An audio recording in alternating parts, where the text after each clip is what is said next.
MGTOW, which stands for Men Going Their Own Way, is a way of life that I discovered in 2015 when I was going through a hard breakup.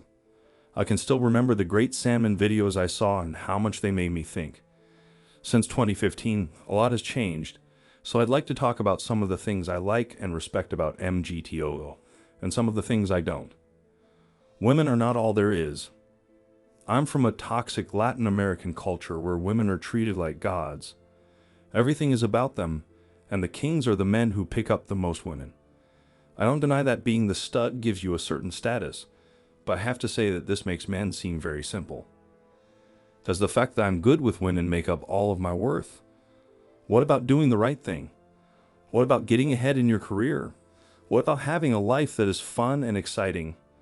You can't base your worth on women alone, which is a great lesson I learned from MGTOW as a whole.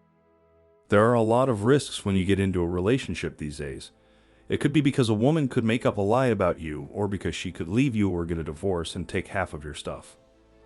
All of these things made me think about how important it is for relationships to be legal. Just look at my last relationship. I made a clear agreement before we got married that let me leave without giving her anything. If a woman feels angry and rejected, she will try to use the law against you if she can.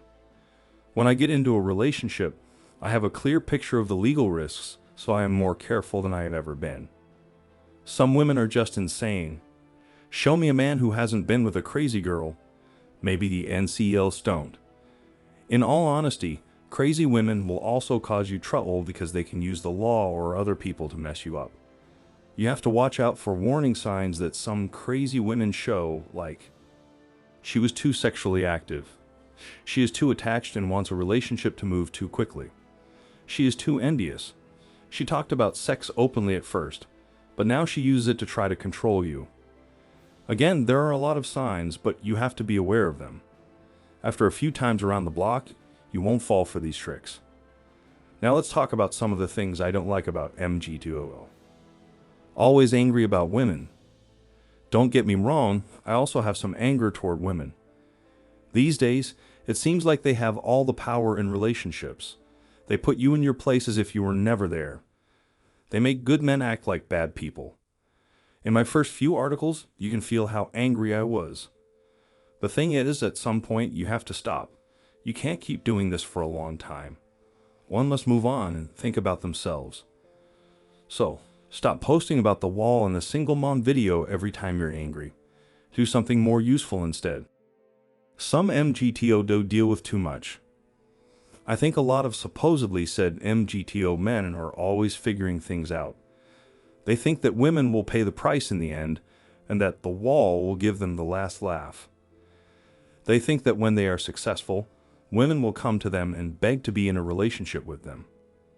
That is the furthest thing from the truth. Women have the upper hand these days. They can be old and have kids and still have a good career that pays a good 6 or 7. Don't get me wrong. Some women will let their sense of entitlement get the best of them, but these are the ones who look like a high-status Chad from head to toe. I know it's hard, but life isn't fair and women have the advantage. Even when they are old and wrinkled, they might still have the upper hand. Too many Manginas are out there. Also, dating apps and social media really messed up our lives. You just can't keep up, so you might as well stop playing the game. No, you're not going to meet an 18-year-old when you're 45, only in your imagination. MGTOW has its own ideas, just like everything else. It's great to give you some space to work on yourself and focus on your life. Forget about women for a while and deal with your own neediness. But there are a lot of toxic people in the community, and even if you are one of them at some point, you have to get through it and make peace with the world. If you like the video, don't forget to like and subscribe.